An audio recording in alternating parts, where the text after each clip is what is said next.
Oh yeah, I got to, and I got to sit on my couch and just watch all the college teams, and then yesterday watch all the pro teams, and it's a good, relaxing few days.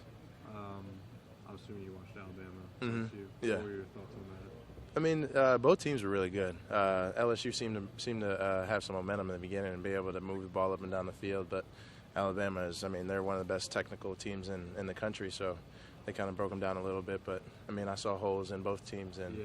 strengths in both teams. So Does that happen when you're watching a game? You think like, envision Ohio State on the field with Alabama and like what you guys might do different? In this oh situation? yeah, I mean, it's ever since I've gotten in, really since like midway through high school. Like every time I watch somebody else play, I always think about what I could have done there, or what we would have done there as an offense, or what we would have done there as a defense, or what have you. So I mean, it's good. It's good to look at other competition and kind of mentally play a game while you're sitting on the couch. I'm assuming you did watch the Alabama game, and then the Oklahoma Baylor game, and the Stanford Oregon game. Yep. So how do you think you guys would do against Oregon, against Alabama, against the Baylor? Well, I guess I'm a little biased, but I think we'd wipe the field with both of them. But that's just my bias speaking.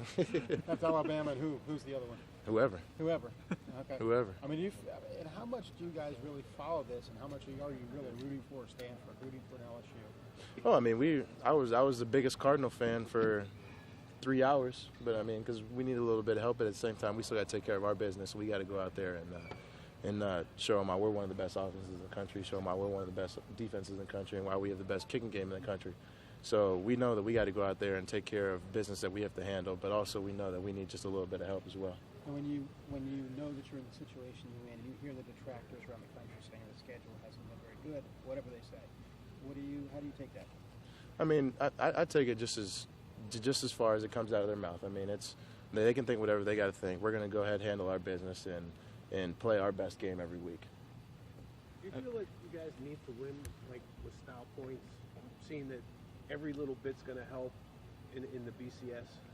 I mean, I'm sure too, in a little bit of an extent that may be the case, but we know that we just got to go out and execute. If we go out and execute for 3 quarters, 3-4, or for a full game, there's nobody in the country that we feel can hang with us when we're executing the way that we can.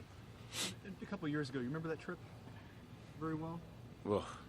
Whoa, which trip you Champagne. referring to? Oh, yeah. Yeah. Yes. I mean, Yes, it was. Can you imagine a scenario where you complete one pass and you win a Big Ten game? I mean, Yeah, because we did it you once. did it, right?